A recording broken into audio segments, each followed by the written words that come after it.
악기가 가진 한계 때문에 음악적으로 다양한 표현을 하는 것이 불가능했습니다.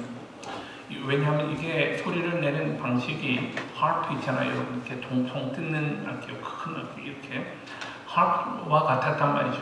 그래서 이 건반을 누르면 훅 하나가 톡 해가지고 소리를 내는 방식이었습니다. 그러니까 챙챙거리는 소리가 나는데요. 그런데 강약을 줄 수 없었다고 그럽니다. 이거 뭐 아무리 뜯어도 그 소리 강하게 쿵 쳐도 뜯는 건 마찬가지니까.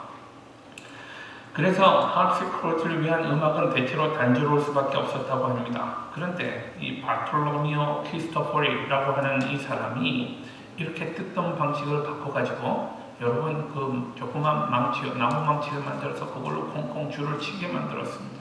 그러니까 이렇게가 아니고 이렇게 치는 방식으로 바꿨죠. 그러니까 이것이 쿵 칠 수도 있고 살짝 칠 수도 있고 그렇습니다. 또 쿵 치고 난 다음에 어떤 변화를 줄 수도 있고 말이죠.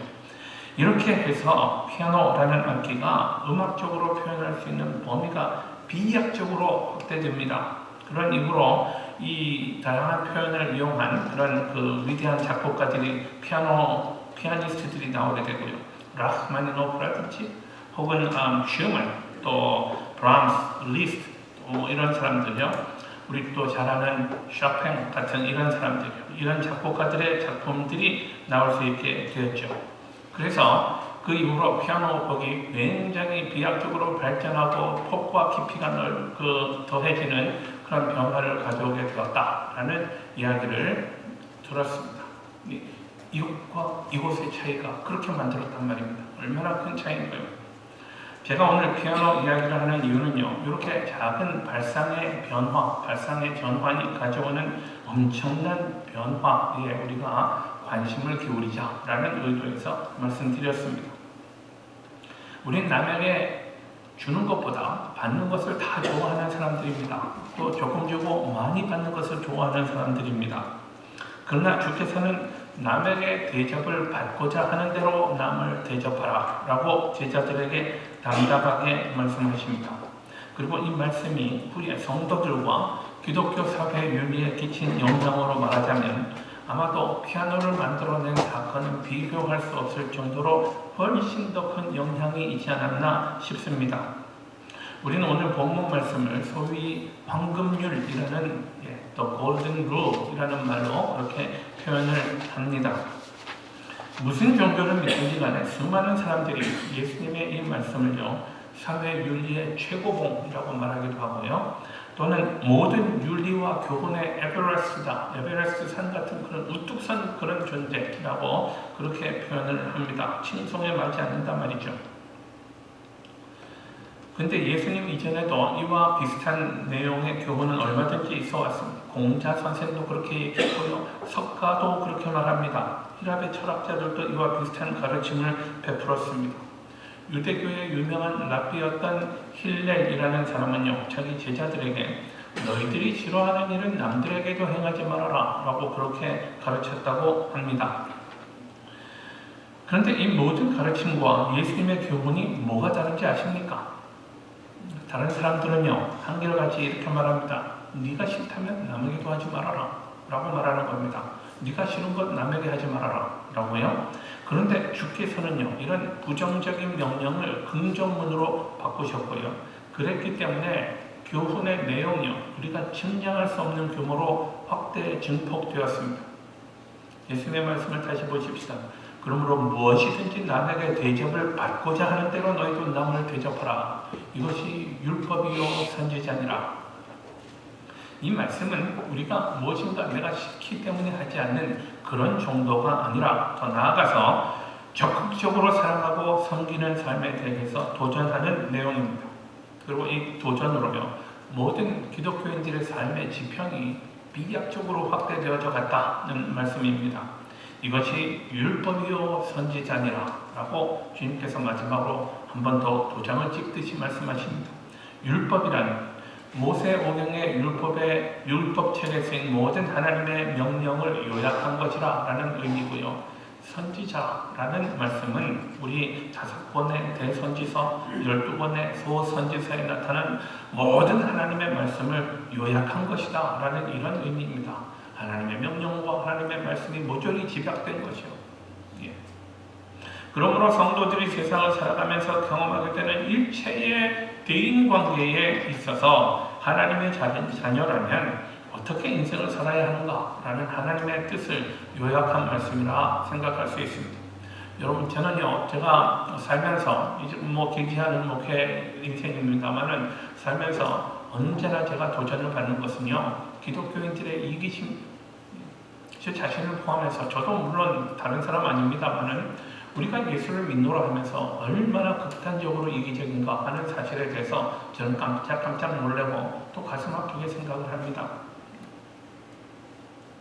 내가 받는 것에 대해서는 관심이 많은데요, 내가 베푸는 것에 대해서는 별로 생각하지 않는 거예요. 많이 받으면 좋고 조금 주고 많이 받으면 좋다, 이런 생각이 우리가 하나님과의 관계에서도 고스란히 표현이 되고, 우리 예수 믿는 이웃들 간의 관계는 물론이고 예수 믿지 않는 사람들과의 관계에서 이런 우리들의 천박한 사고가 얼마나 그렇게 적나라하고 노골적으로 드러나는가는 사실에 대해서요, 제가 참 마음 아프게 생각합니다. 주께서 말씀하셨으면 우리가 주의 말씀대로 살아야 하는 것 아닌가요? 그런 마음에서 오늘 우리 좀 진지하고요, 좀 심각하게 오늘 말씀을 다 함께 우리가 받기를 원합니다. 그런데 우리들 평범한 사람들로서는 황금률의 교훈대로 사는 것이 사실상 불가능한 일입니다. 왜냐하면 대체로 우리는 무엇을 하라라는 것보다는 하지 말라, 이것은 하지 말고 저것도 하지 말아라 라는 명령에 익숙한 삶을 살았습니다. 예를 들면 법이라는 것이 그렇습니다. 우리가 늘 우리가 지고 살아야 하는 법이 있잖아요. 법은 우리가 다른 사람에게 폭력을 행사하지 말라고 그렇게 말합니다. 그것은 사실은 가만 보면 내가 다른 사람에게 폭력을 당하기 싫기 때문에 나도 남에게 폭력을 행사하지 말라라는 그런 의미입니다. 우린 자동차 타고 가면서 스탑 사인이 있으면 무조건 서야 합니다. 여러분, 저는 때때로 교회로요, 우리 교회 아니고 전에 다른 교회에 있을 때 교회로 사람들이 컴플레인 보내오는 것, 동네 사람들이 컴플레인 보내오는 걸 봤어요. 새벽 기도 때 누가 그냥 동네에 있는 스탑 사인을 그냥 막 무시하고 왔었던 것 같아요. 근데 그 사람은요, 항상 그 시간에 그 차를 지켜보고 있었던 것 같아요. 그 차를 가만 보니 한국 사람이던데 하면서 어디서 이렇게 그러면서 동네 스탑 사인에 한국말로 멈춤 이것도 번역해가지고 적어놓고 그런 사람이 있었어요. 그런데 하여간 우리는 스탑사인에서 차를 멈춰야 하는 이유는요, 우리도 남들이 우리에게 스탑하지 않고 그냥 지나가는 걸 원치 않기 때문에 우리는 먼저 스탑하는 거죠. 우리 각종 공과금 같은 거 있잖아요. 텍스 같은 거요.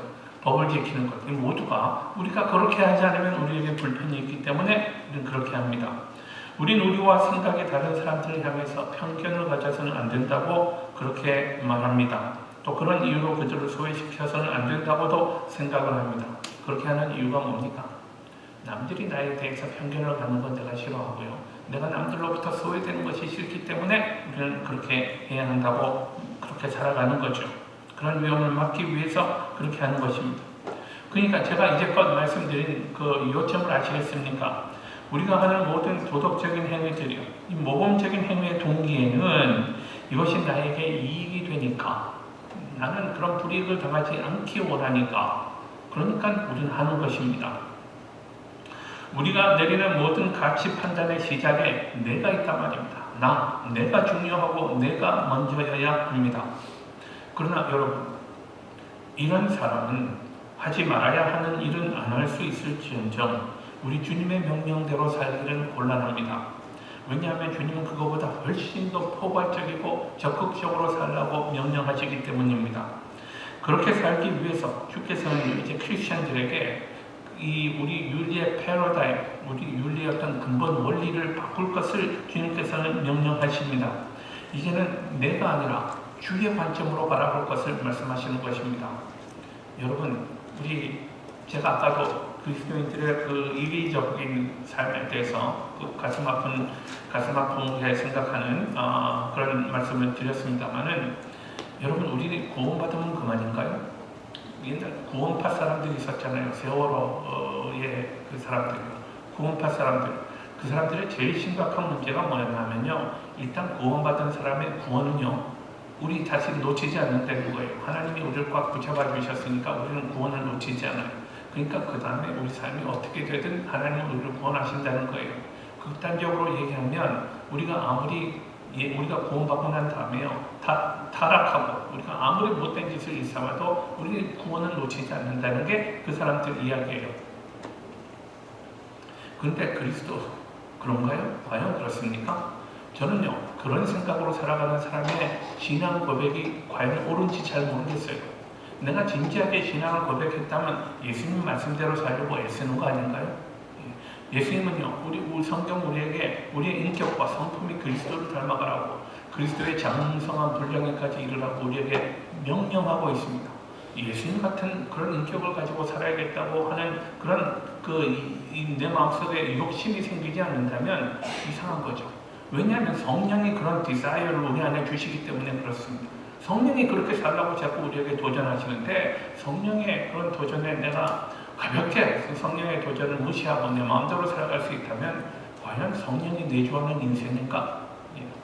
그러니까 구원파 사람들은 엉터리란 말입니다. 그런 신앙 태도는 매우 잘못된 태도예요. 자기가 망할 뿐 아니라 남들에게도 대단한 해악을 끼치는 그런 사람들입니다. 절대로 그렇게 살아서는 안 됩니다. 성경 말씀대로 살아야죠. 다시 말씀드립니다. 주께서는 내가 아니라 나가 아니라 주의 관점으로 바라봐야 한다라고 말씀합니다. 사람들은요, 이 일이 내게 이익이 될까를 먼저 생각합니다. 그러나 주님은요, 이것이 남의 영혼에 어떤 유익을 끼칠까를 먼저 생각하라고 명령하시는 거죠.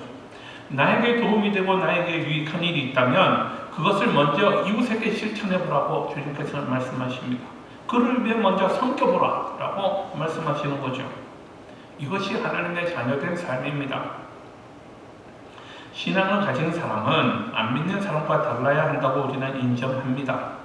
그렇다면 뭐가 달라야 하는가요? 뭐가 다릅니까?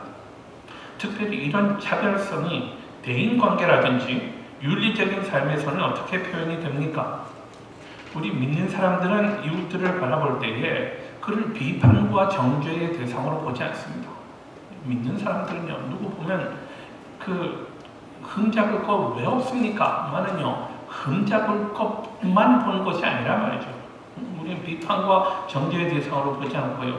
그 반대로 사랑과 섬김의 대상으로 봅니다. 내가 그를 어떻게 사랑해야 그 인생이 바로 세워질까? 내가 그를 어떻게 섬겨야 하는가?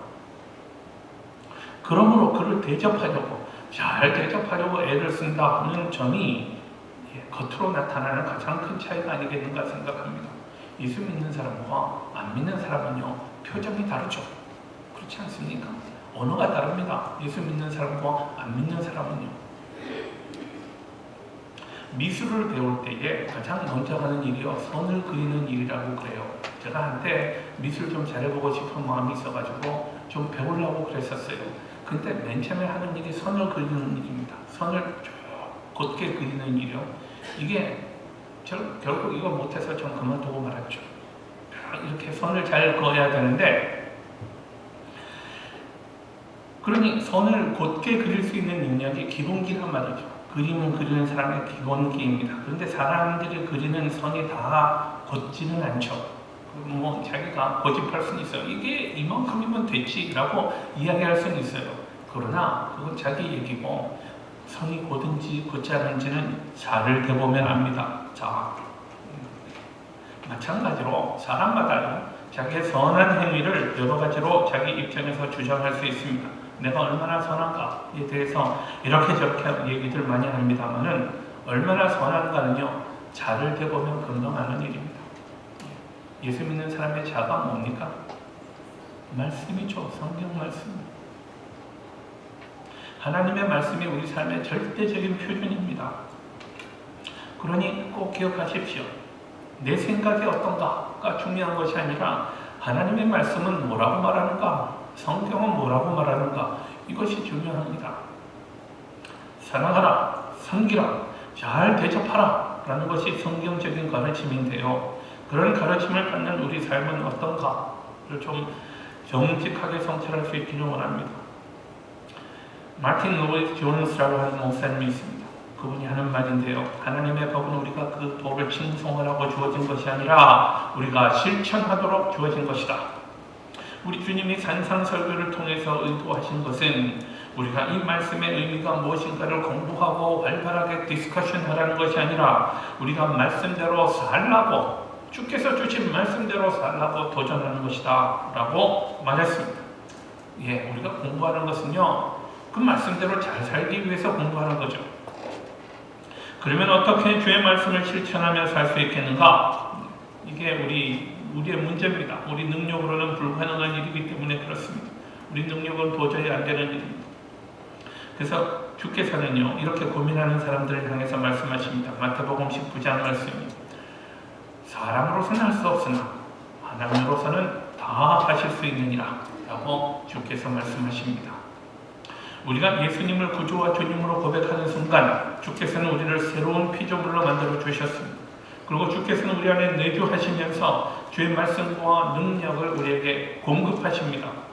그리고 그 하나님께는 모든 일이 가능하잖아요. 그러니 우리가 예수 믿고 나서 가장 먼저 일어나는 변화는요, 내가 주의 말씀대로 살기를 원합니다 라는 간절한 열망이 생기는 일입니다.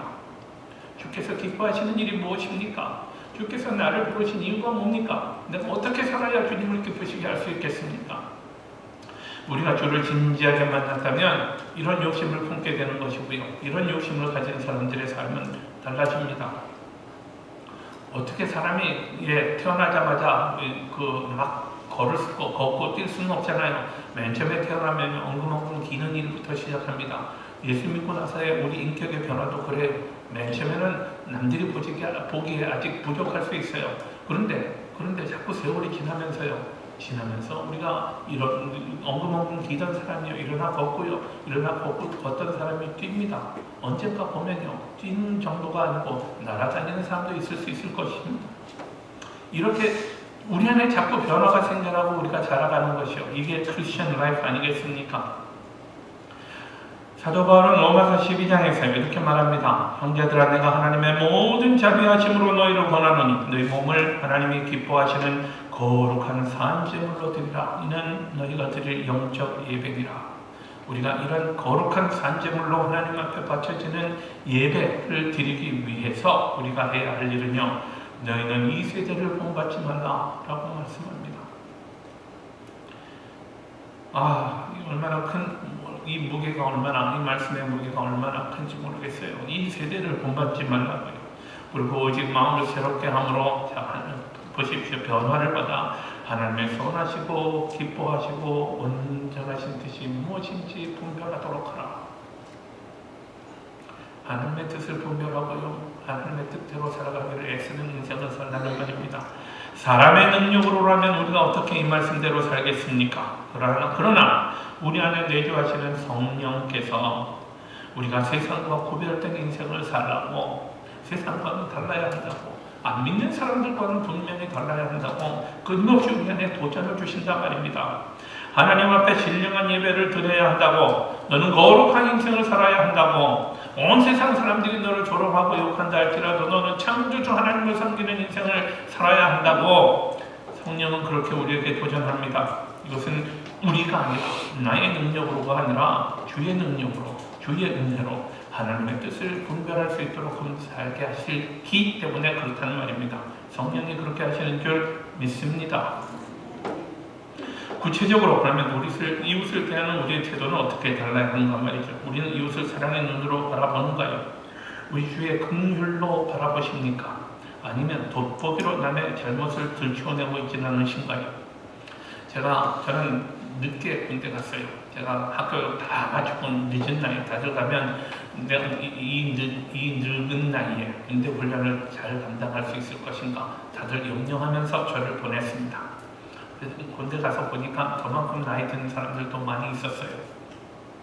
어쨌든 제가 4개월 동안 훈련 받으면서요, 육체적으로 고난이었고 힘든 것은 물론이요, 그것도 굉장히 고통스러운 일이었는데요, 정신적으로 고통스러운 일 가운데 하나는 뭐였냐면, 여러분 밤에 자기 전에 점호라는 거예요.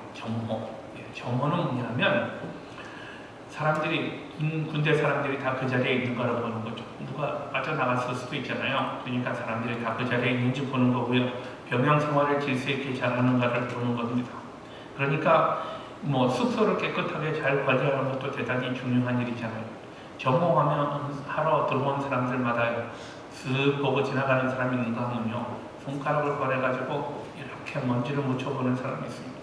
그런데 제가 그때 깨달은 것은요, 먼지 찾으려고 애쓰는 사람한테 먼지를 안 보이기는 불가능하다는 사실을 제가 발견했어요. 뭘 해도 먼지는 찾아냅니다. 그러면 그다음 다들 굉장히 괴로워지는 거죠. 힘든 거죠. 남의 잘못을 돋보기로 들여다보며 찾아내는 사람들 감당하기가 정말 쉽지 않습니다. 그래서 주께서는요, 남의 눈에 먼지를 먼저 보려고 그럴 것이 아니라 내 안에 있는, 내 눈 안에 있는 들보를 먼저 보아라 라고 주님께서는 말씀하시는 거죠. 왜냐하면 내 안에 훨씬 큰 부끄러움이 있기 때문에 그렇습니다. 남들에게 말하기보다 훨씬 더 부끄러운 일이 내 안에 있습니다. 창세기 18장에는요, 아브라함이 부지 중에 세 천사를 극진히 대접해서 놀라운 축복을 받는 사건이 기록되어 있습니다. 정오쯤에 아브라함이 졸다가 눈을 떠보니까 문득 맞은편에 세 사람이 있는 것을 발견합니다. 그래서 그는 화들짝 놀라서 그들을 자기 집으로 모셔놓고 아브라함은 떡과 버터와 우유와 고기 같은 것들이 자기 집에 있는 모든 좋은 것들을 다 갖춰서 그 손님들을 극진하게 대접하고 발도 씻어 주었습니다. 근데 알고 보니 이들은 하나님의 사자들이었단 말이죠. 그 가운데 한 분이 예수님이었을 수 있고요. 구약시대에 나타난 하나님의 사자는 대체로 예수 그리스도, 성육신 이전에 예수 그리스도일 가능성이 많다는 것이 학자들의 주장입니다. 알고 보니 그들이 어쨌든 하나님의 사자였단 말이죠. 그는 자기가 알지도 못하고 의도하지도 않았지만 자기가 모르는 사이에 하나님을 극진하게 대접한 것입니다.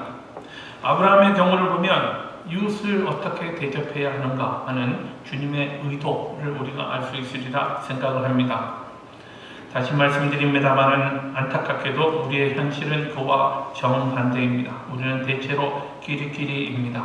비슷한 사람들끼리, 사회적으로 지위가 비슷하고 배경이 비슷하고 생각이 비슷한 사람들끼리, 심지어는 고향이 비슷한 사람들끼리 그렇게 서로를 대접하고 있습니다.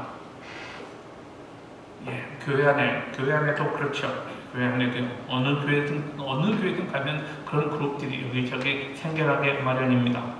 우리 주님의 말씀에 귀를 기울여 보시기를 바랍니다. 마태복음 18장 말씀입니다. 여러분 진지하게 한번 말씀 들어보십시오. 제가 읽습니다. 삼가 이 작은 자 중에 하나도 없이 여기지 말라. 너희에게 말하노니 그들의 천사들이 하늘에 계신 내 아버지의 얼굴을 항상 배우느니라.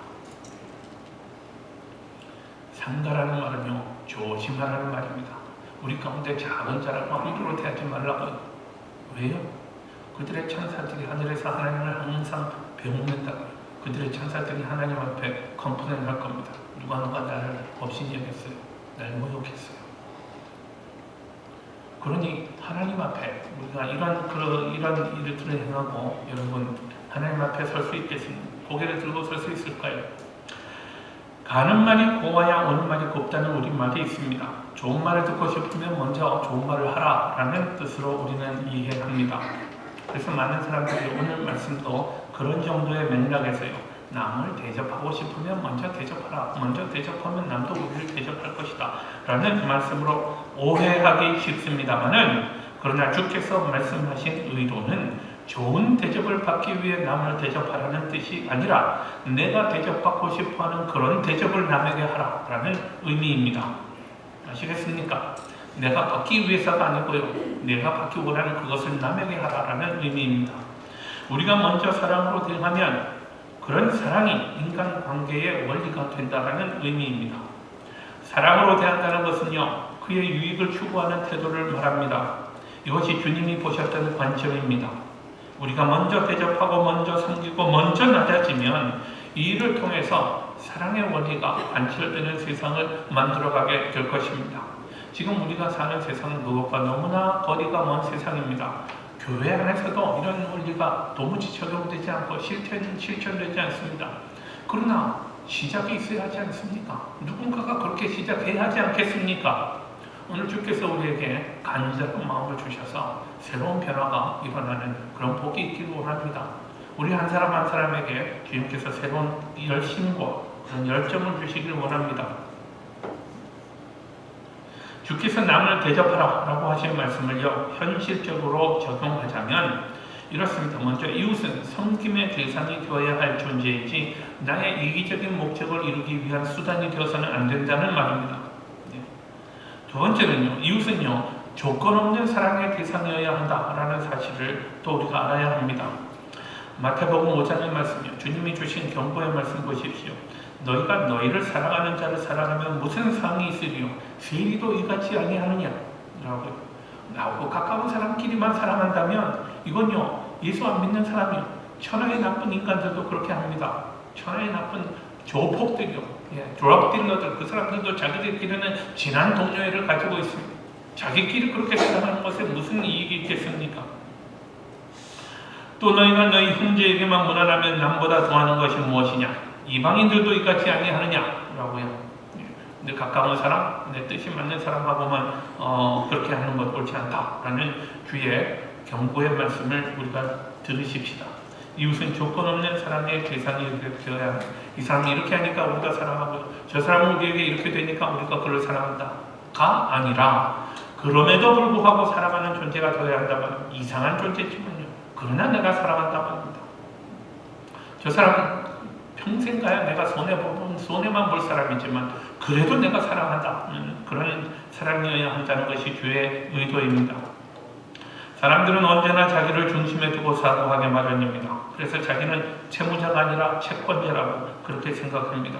그러나 사실은요, 우리는 엄청난 채무자입니다. 엄청난 채무자예요. 마태복음 18장 그 유명한 우리 주님의 그 비유의 말씀을 보십시오. 이에 주인이 그를 불러다가 말합니다. 악한 종아, 내가 빌기에 내가 내 빚을 전부 탕감하여 주었거늘 내가 너를 불쌍히 여긴 것 같이 너도 내 동료를 불쌍히 여김이 마땅하지 아니하냐? 라는 우리 주님의 이 책망을 우리가 좀 진지하게 봐야 합니다. 우리는 100데나리온의 채권자일 수 있지만 그것보다 우리는 1만 달란트의 채무자라는 사실에 여러분 우리 경계하고 조심해야 할 줄 믿습니다. 그런 이유로 우리에게는 감사가 있고 눈물이 있는 것입니다. 그래서 우리는 겸손할 수밖에 없는 존재입니다. 이런 사람이 이웃에 대하여 악한 채권자의 모습으로 돌변하고 다른 사람을 정죄하고 괴롭힌다면 말이 안 되는 일이죠. 하나님은 우리의 삶이 사랑과 섬김의 삶이 되기를 바라고 계십니다. 베드로전서 4장 말씀 보십시오. 만물의 마지막이 가까이 왔습니다. 그러므로 여러분은 정신을 차리고 근신하며 기도하십시오. 무엇보다도 뜨겁게 서로 사랑할지니 사랑은 허다한 죄를 덮습니다. 죄를 덮어도 우리 그냥 못 본 척하는 것이 아니라 사랑으로 그것을 극복하라는 말입니다. 서로 대접하기를 원망 없이 하고, 원망이 생기는 이유가 뭡니까? 우리 서로 대접하는데, 아니 내가 저 사람에게 이만큼 했으면 저 사람도 나한테 해야 되는데 왜 안 하는 거야? 너는 끝이야 라고 생각하면 그것이 원망이죠. 그런 원망 없이 대접하라는 말입니다. 각각 은사를 받은 대로 하나님의 여러 가지 은혜를 맡은 선한 청승지기 같이 서로 봉사하라. 또 말씀합니다. 은사를 받은 대로 사람마다 은사가 다 다릅니다. 어떤 사람은 1달란트, 어떤 사람은 2달란트, 어떤 사람은 5달란트를 받는 사람. 그니 모든 사람에게 획일적인 섬김을 강요할 수는 없는 것. 우리가 그렇게 기대해서는 곤란합니다. 더 많이 하는 사람이 있으면 감사한 일이고요. 아직 기대가 못 미치는 사람이 있으면 할 수 있도록 우리가 도와주고 그를 위해 기도하고 격려해야 할 줄 믿습니다. 은사를 받은 대로 섬길 수 있도록. 결론은요, 선한 청지기 같이 서로 봉사하라는 것입니다. 서로 봉사하라고. 그리스도인의 삶의 본질은 남을 대접하는 것입니다. 정말 기쁠 때요. 너무 인생에 있어서 제일 기쁜 일이 뭔지 아십니까? 여러분, 우린 받는 거 좋아하는데요. 받는 것보다 무엇인가를 한번 줘보셨나요? 나의 힘에 넘치도록 무엇인가를 줘보셨는가요? 그때 우리 마음에 느끼는 그 만족과 기쁨과 보람을 여러분 기억하실 것입니다. 선물의 기쁨이잖아요. 선물이요. 대체로 저는요, 저는 아니고 저는 하여간 선물의 정신은 그거래요. 내가 갖고 싶지만 못 가졌던 것을 그에게 주는 거예요. 그게 선물의 정신이래. 나한테 있으나 마나한 것 남들에게 던져주는 건 선물이 아니죠.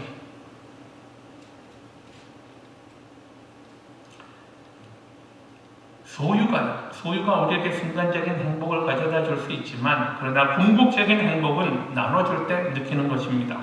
예수님이 그 표본입니다. 주님은 당신의 삶을 송두리째 하나도 남김없이 우리에게 다 주셨습니다. 그리고 이것이 전 하나님의 큰 기쁨이었다고 믿습니다.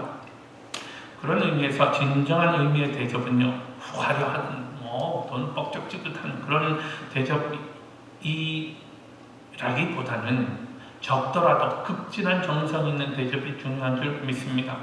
아브라함의 대접이 그럴 때 생각합니다. 아브라함은 부자니까 자기가 할 수 있는 대로 최대로 했겠지만, 어떤 의도를 가진 대접이 아니라 사십 없는 사랑과 헌신에서 비롯된 대접이었단 말이죠.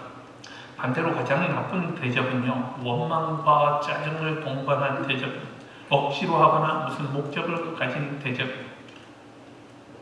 자, 여기서 우리 영적인 원칙을 하나 보십시다. 사랑은 적극적인 행위라는 거예요. 적극적인 행위, 말로만 하는 것이 아니라 사랑은 액트란 말입니다.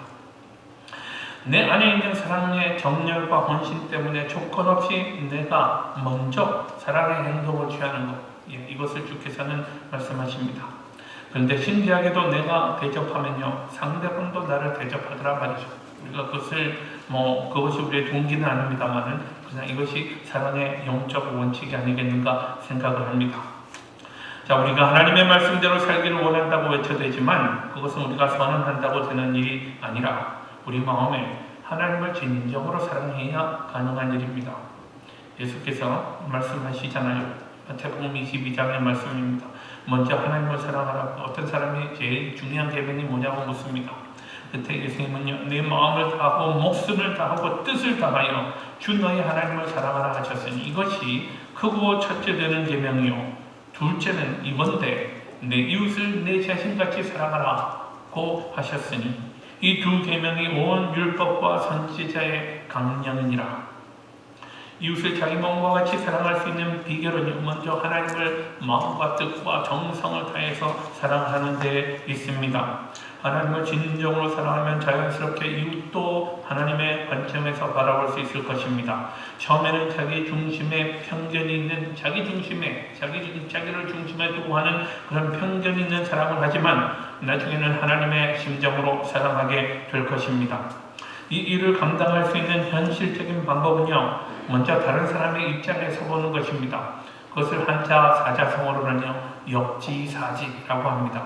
역지라는 것은요, 처지를 바꿔놓고 사지, 생각한다는 말입니다. 처지를 바꿔놓고 생각하는 거예요. 내가 귀찮아하는 일은 이웃도 귀찮아합니다. 나에게 내키지 않는 일은 이웃에게도 내키지 않는 일입니다. 반대로 내가 좋은 것은 이웃에게도 좋은 법입니다. 그러니 자기 입장만 주장하면 풀리지 않죠. 그 사람의 입장으로 가야 합니다. 그리고 이것이 우리 주님의 방법입니다. 우리 주님은 당신이 계셔야 할 영광의 자리를 고집하지 않으시고 먼저 자기 자신을 비우시고